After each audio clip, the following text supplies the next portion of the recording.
Hi, welcome. I'm Rachael Adler. I'm an SVP here at GNS Business Communications and a mom of three. I have a girl age 15 and two boys, 10 and 12. And I'm here today with my colleagues and fellow moms to discuss the challenges we've experienced during this pandemic raising our kids, especially while working at home. And I know lots of us have had amazing days and challenging days, and sharing our insights and some of our experiences, I think, will help all of us as we continue to move forward. So would love to introduce our panelists. Beth, why don't you start? Sure. I'm Beth Crisafi Smith. I'm a VP here at GNS, and I have an 18-month-old named Arthur. I'm Katie Weaver. I'm a client service manager at GNS, and I have two kids. I have an 8-month-old daughter and a 2.5-year-old son. And I'm Ashley Eisner. I have a daughter, Brooke, who is 6 years old, and a son, Nicholas, who is 2 years old. Wonderful. We all have such different age ranges. I'm sure all of our experiences differ a little bit.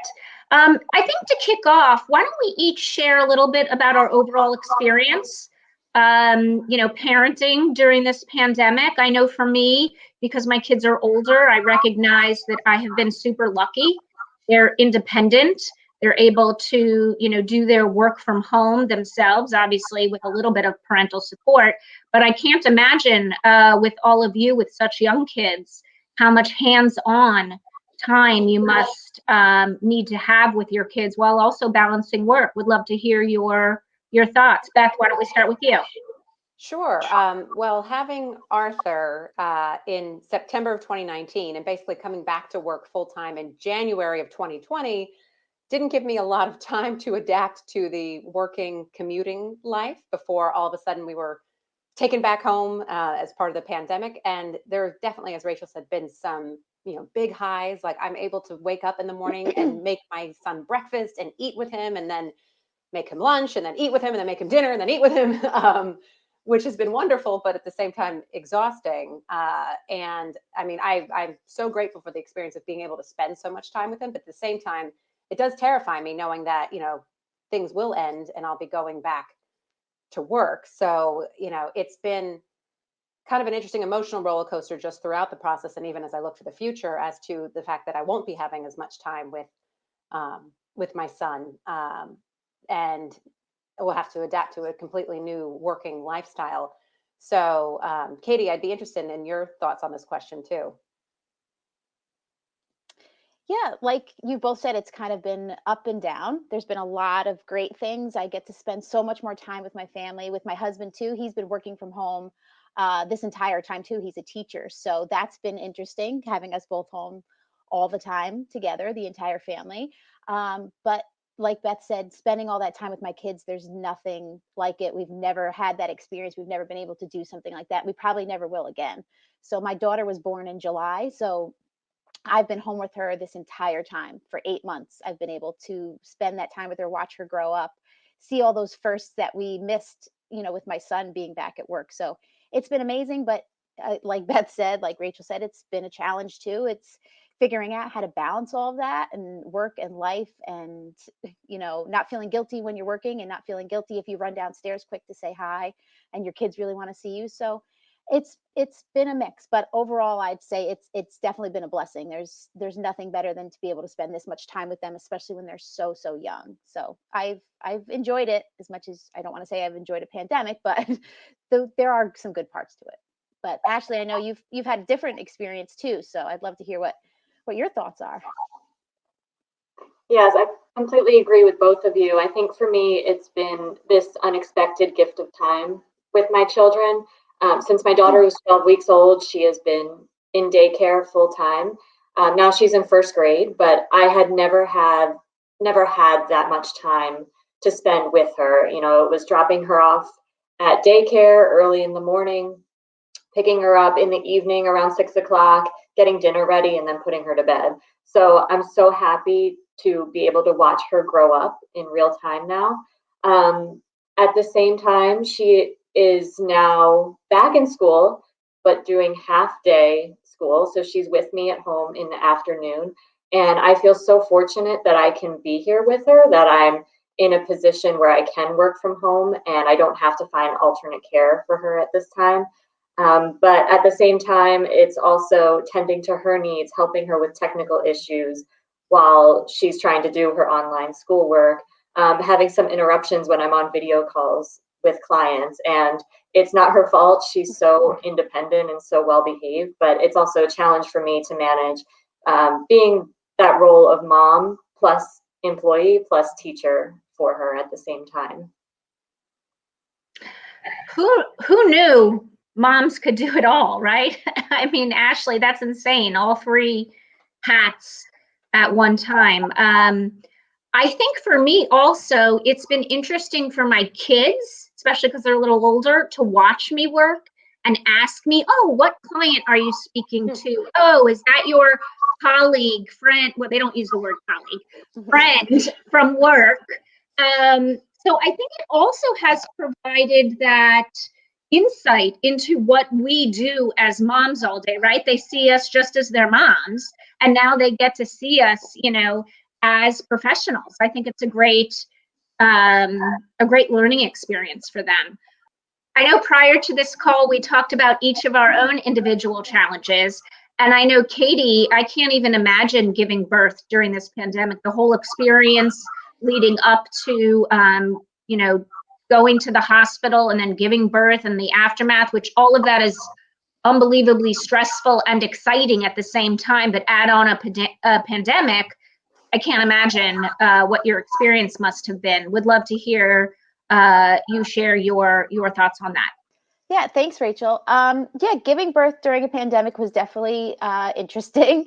It was very lucky. I was very lucky that it was my second child. I think if it was my first child, it would have been that much more difficult because at least I kind of knew what to expect. But I think leading into it was tough. I mean, usually at that time in your pregnancy, you're seeing all your friends and your family, and you're kind of going through that experience with them, whether you're having a baby shower or whatever it might be. And we weren't seeing anybody. So for the last couple of months, it was just kind of me and my husband and my son just kind of hunkering down at home. I'm a diabetic as well, so we were really being extra careful. We didn't see our families till months after I think my daughter was born. So it was difficult. And obviously the restrictions at the hospital were different, obviously, from my first. So leading up to it, we didn't even know if my husband was going to be able to be in the room when I gave birth. So luckily he was. But we were not able to have any visitors. So nobody got to come and see her, just like they did with my son. And we were told by all the doctors to be especially careful after she was born too, to just, nobody's allowed to hold her for the first 3 months. So, that was hard for us, and it was hard for our families. We hadn't seen them. And the only times that we were seeing them were outdoors. So we were lucky that it was in the summertime that people could come, but nobody could get close to her. Nobody could hold her. So everyone kind of felt like they didn't have that special bond with her that they had with my son. So that was difficult in itself. But luckily we got through it. Everything was fine. But I think the hardest part for me was really dealing with what happened after I had my daughter, which was dealing with some pretty serious postpartum anxiety. It wasn't something I was even aware of. I didn't know what was going on. It really wasn't until I talked to a few of my friends at work that had gone through the same thing where I understood like what it was. The postpartum depression you hear about a lot, but the anxiety portion you don't really hear from as much. And it was pretty debilitating, especially when I came back to work. And, I don't know anybody that can speak to it or can understand it if you haven't gone through it, but it kind of consumes your entire mind and your focus. And it's very hard, especially coming back to work where it was like, I have to switch modes and focus on work, but I'm so anxious and thinking about this other thing and everything that's going on. And during the pandemic, even harder because my kids are here. We have our in-laws, luckily, and our parents that are here to help, but they're right downstairs. So it's not like I'm at work and I can kind of take my mind off it. I'm hearing every single noise. I'm hearing when my daughter's crying when she's trying to take a nap. So it was very difficult, and it still is to this day. I'm still going through it. And given that the pandemic has really taken a hardship on everyone, finding a therapist has been very difficult. So it's been a challenge, but it's been great to have my family here at home that can kind of help but not having those close friends nearby that you can just pick up the phone and say, hey, let's get together, let's go for a drink, let's do this, let's do that. It's been hard, and it's you feel very lonely in it, even though you're surrounded by your family all day, every day. It does get a little bit lonely, and it's been a challenge. But I've found comfort in a lot of other working moms that I know have gone through it, and they've come out, far stronger on the other side. So that's definitely been a help.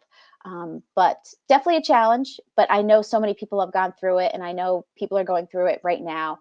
And it does make me appreciate work a little bit more, knowing that like I will get out of this house and I will be able to go in and see my friends and kind of take your mind off of being a mother for a little bit. Because I know that's been a challenge for me, is like you're just in mom mode 24/7, whether or not you're working, you're home and you're with them and you hear them. So it's been difficult, but like I said, and I know how we've all felt, it's been a blessing too. So definitely some challenges during this pandemic, but also some really bright spots as well. Katie, I completely agree with what you're saying from a loneliness factor. And first, you're so brave for sharing that story. And I think postpartum anxiety is something that so many women experience but don't talk about. I had experienced that myself after my son was born, and those feelings kind of came back during the pandemic. It was a lonely time. It was very isolating. Being home with my children from the outside in, it looked like we were having fun, and we were, but at other times it was just me and them all of the time. My husband was working for 12 hours a day, sometimes 6 to 7 days a week. And we weren't seeing family or friends or even our neighbors. Everybody was scared. We didn't really know what this virus was.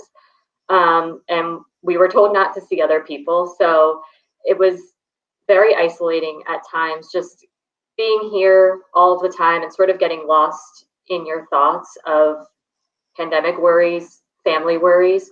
But at the same time, I'm grateful that I could step away from work and take that leave of absence so that I wasn't worrying about both work and my family at the same time. But it could be very lonely at times. I completely agree with you. And Beth, being a new mom, I'm sure that was really hard on you too, being home.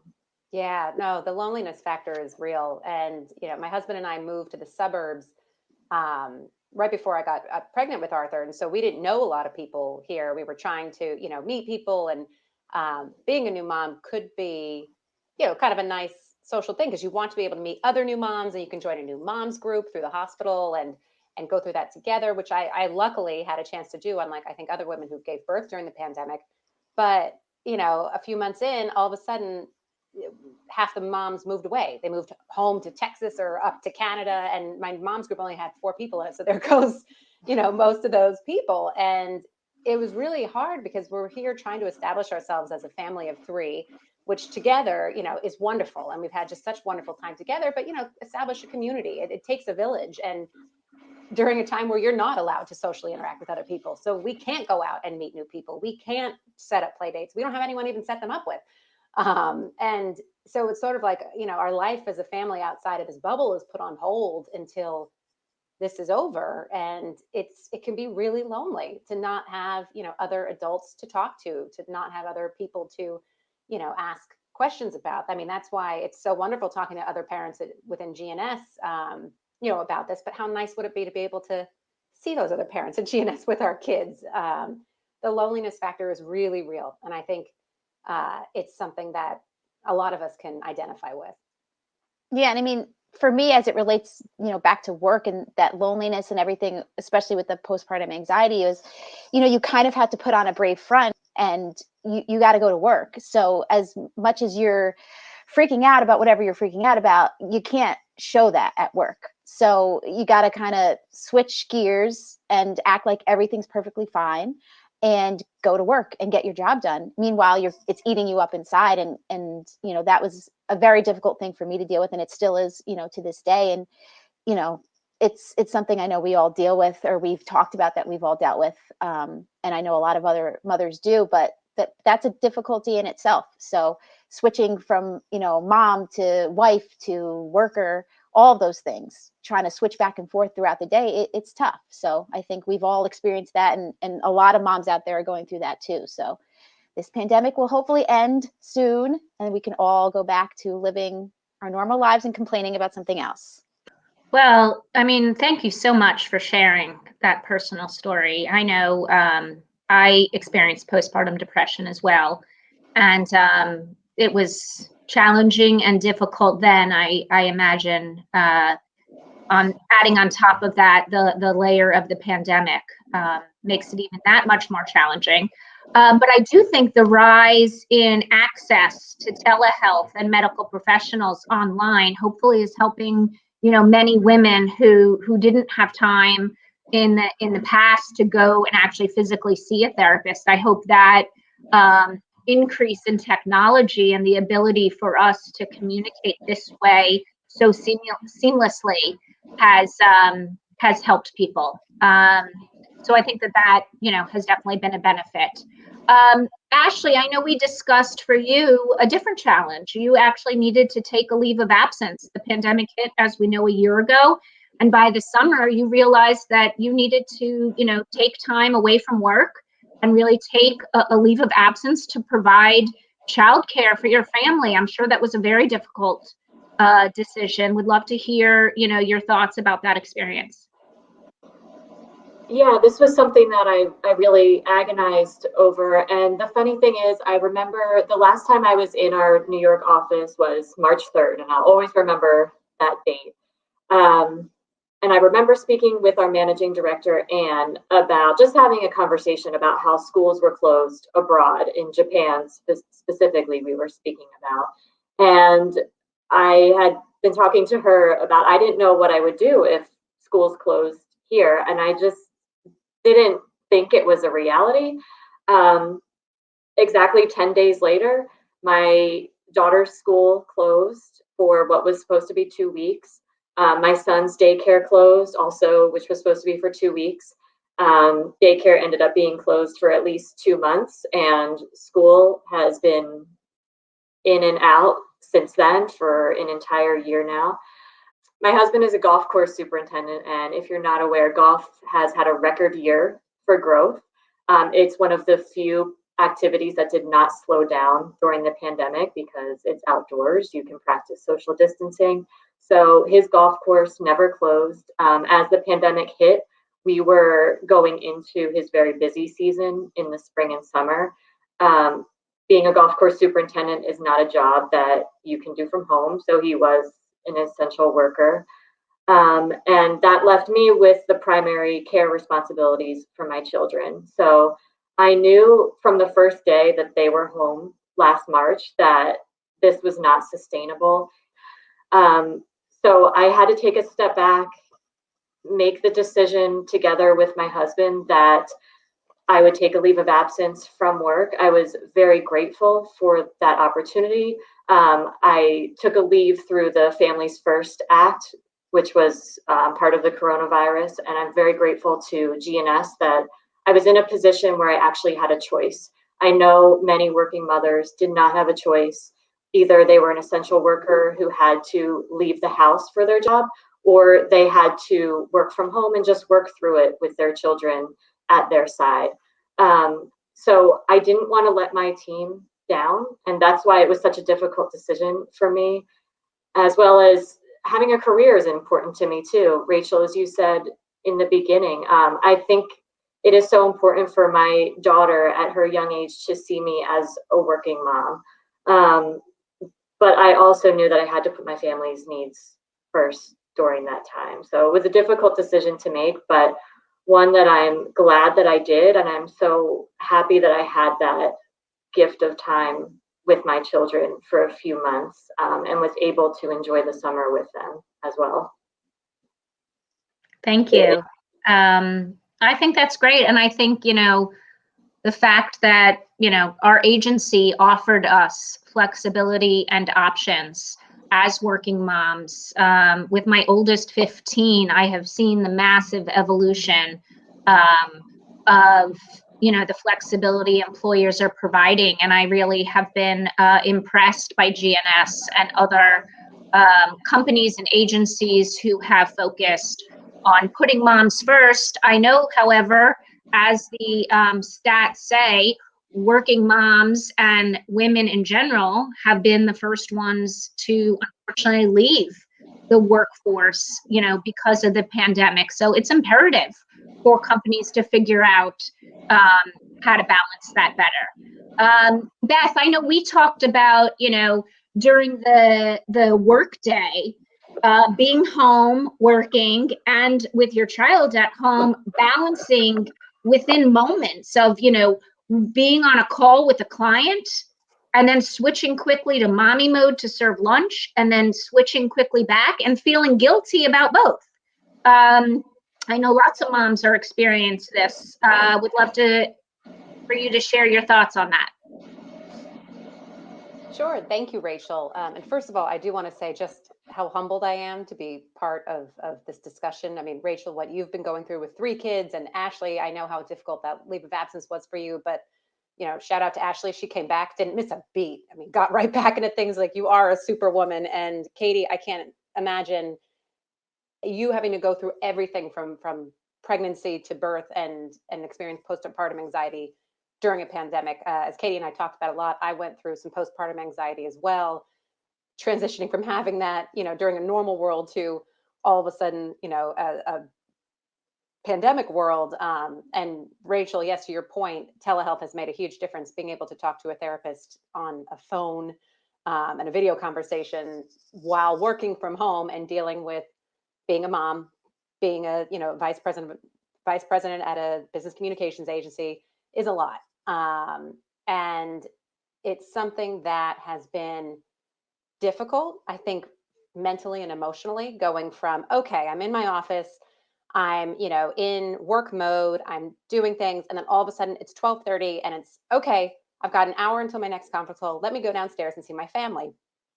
I'm so lucky that my husband decided to go part-time when we had Arthur, to take care of him 3 days a week from home. And he's just so wonderful with him. And it's nice to know, okay, he goes to daycare for 2 days a week, and then he's home with my husband for 3 days a week. But I go downstairs and the look on Arthur's face is, Mom! And he's so excited. And I'm still thinking about what I was just doing on the last call and preparing for the next one in my head and going, okay, I'm a wife and mom right now, and switching to that mode and getting lunch ready and trying to focus on my husband's telling me what he did during the day. And my brain is still in work mode and preparing for the next call. And then I feel guilty because I'm not giving him my full attention. I'm not giving my son my full attention. And I know that I have to go back into work mode in just an hour. And it's such a hard struggle because you don't know what to be at that moment. I mean, you want to be a hybrid, and I try to mentally refocus myself, but then I know I got to go back into work mode in just a little bit. That's been hard. And when Arthur was younger, it was a lot easier because he's kind of like, oh, this lady I like, it's, she's in the room. But now that he's older and he follows me to the baby gate, and I walk up the stairs and I close the baby gate on his face, and he's, Mama, and he's climbing from it. And I'm going, oh my God, I have to go upstairs I have to be on this call by 1:00, and leaving him downstairs screaming. It's a lot of guilt. And, I know he'll stop crying in 5 minutes and then go play with my husband and be fine. But it's still that, okay, I've decided to maintain my career full time, which I love because I'm passionate about it. I want to do that. I hope I'm also serving as a great role model for my son to see that this is something women can do. But then I hear, my husband and son playing downstairs, and I feel that guilt of like, oh, should I be playing with them? Should I, be engaging with them, or forget it? If he cries, what's happened? What's happened? And having that trust in my husband, who he's got it covered. But like, does he need his mom? It's really hard. And I think, when it really hit home for me, and I told my fellow panelists this story, is when I was trying to get something over the finish line for a new business. And normally when I go downstairs, I try to stay off my phone, be in the moment. But I had, a Teams chat going on. I sent something over. It's like 6:00 on a Friday. And I just, had my phone with me. And I saw that, the Teams chat came through. Okay, it's ready for, I can go and look at it. I'm looking at my phone while playing blocks with Arthur. And Arthur takes my phone, puts it on the floor, looks at me, and slaps me across the face. Arthur's my son, not my husband. And I was just shocked. He was just like, Mom, no, it's my time. And literally, he had been such a good boy all day. He didn't bug me. He didn't try to come into the room. He didn't, it was like he knew, no, it's dark out. It's my time. And I felt so guilty because I'm like, oh, honey, it is your time. And I guess this could wait till after you go to bed, but I want to get it done. I want to be good and get it out. And it's this constant guilt of, okay, today, am I going to be a good employer? Am I going to be a good mom? Is it possible to be both? And I feel like this is something that that a lot of people might, a lot of other women might struggle with. So it's certainly been an interesting and very a learning experience throughout all of this. Thank you so much for sharing, Beth, and all of you. I mean, I know that we've all had different challenges. And I think, though, that we can all say, based on this time we've had at home, it's been such a gift. And, we're all so lucky and grateful that all of our families have been healthy during this pandemic, and we've been able to, truly come out of it, knock on wood, unscathed. And with this additional time with our families. I mean, I've never been home this long, except for, my 3 maternity leaves, which were obviously truncated, to the 12 weeks. But I think that this is really a call to action for employers to recognize that if you want to continue employing and growing working moms, they must have a flexible schedule. I mean, look how successful we have all been this year. We've maintained our client relationships. We've participated in new business. We've stayed involved, with our colleagues. We've actually given a window for our younger colleagues into what it's like to balance it all. Let them see that you can be a working mom successfully, both professionally and personally. And, I am very happy that GNS is already looking, to the time when we can go back to work and recognizing, already that we can work from home 2 days a week. I mean, I think that is going to make the transition much easier. What other ideas do folks have, that what we want to see in the future for employers? Beth, would love to hear some of your ideas. Sure. I mean, flexibility, honestly, is number one. I think, and what GNS is doing is great with having the, 2 days working from home, because that is so important that we don't have to worry about being a good employee or a mom. We can do both. Being able to go to Arthur's little Halloween party outside for an hour down the street, because I'm working from home, like, what a gift. Being able to actually take him to his doctor's appointments, and every single one. I didn't think I'd have the opportunity to do that. Like, that's a gift. And that flexibility is going to give so many more gifts, where I think so many more women especially can stay in the workforce and know that they can do both, and and have a better balance of work and family. And honestly, that's flexibility for me is the number one thing I think employers should do. Katie, what do you think? I'd be curious to your thoughts.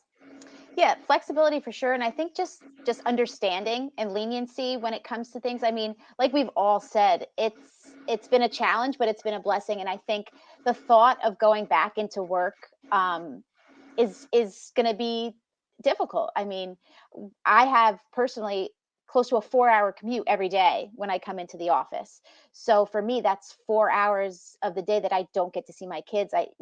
Thinking about going back to work, I think of, okay, I'm not even going to see them in the morning. And when I get home at night, there's a good chance I probably won't see at least one of them at night. So I think, the understanding, the flexibility of 2 days a week, but also, above and beyond that, just the understanding that there are going to be other things that come up, doctor's appointments, and they are already very understanding, at least at GNS. But I think that continued understanding and knowledge that, the kids may still be home when we're working from home. So I think, the flexibility, understanding, continuing all of that, and just understanding that, like Rachael said, we can do it all, and we have been. So, working from home is no longer kind of a taboo thing where it's a privilege. It's something that should be given and understood across the board. Ashley, what about you? Yeah, I completely agree with all of those points. And I think flexibility is such an important factor to keep women and working mothers, working parents in the workforce. I shared this with fellow panelists, Beth, Katie, and Rachel, but just a few years ago, even when my daughter was born and when she was a toddler, we didn't have work from home capabilities. We did not have remote files. So I would either have to take a PTO day in order to take her to a doctor's appointment or go to one of her school functions. But having the opportunity now to be there for my children and just, take 45 minutes to an hour out of the day to take them to the doctors or go to their daycare or school. It adds so much. It's only a little bit of time, but it adds so much enrichment to my life and to their life, I hope. So that's been really important. And I actually work part-time hours now, which is a decision I made even before the pandemic, but I was finding it difficult to be there for my daughter. Last year, she started grade school in kindergarten, and she would get home just after 3 o'clock. And I found that she was watching television for 2 hours at least until I was finished work. And I had a really hard time with that. And I wanted to be there to spend time with her. So I made the decision to cut back my hours a bit to part-time. So working 9 to 3. So working for a company that also allows parents to stay in the workforce without having to lose their position is very important as well. Thank you all so much. I mean, I know that these are personal triumphs and difficult times, but knowing that we're all in it together and that we have an amazing support system, both, with our significant others and our friends and family, but also at work is obviously a huge help. I think that as we move forward, the kind of rallying cry is that working moms can do this. Give us the flexibility. And if you trust us, we'll give you back loyalty tenfold.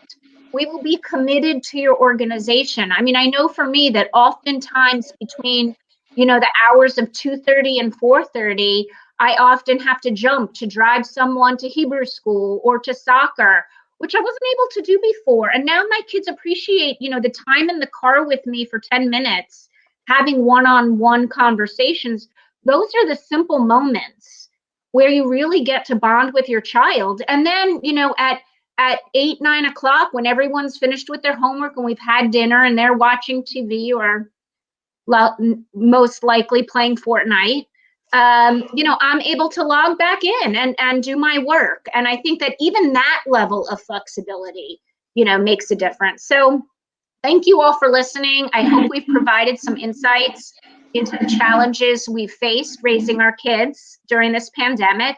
And fellow moms, know that you are not alone. We are all in this together, and together we can make a difference. Thank you.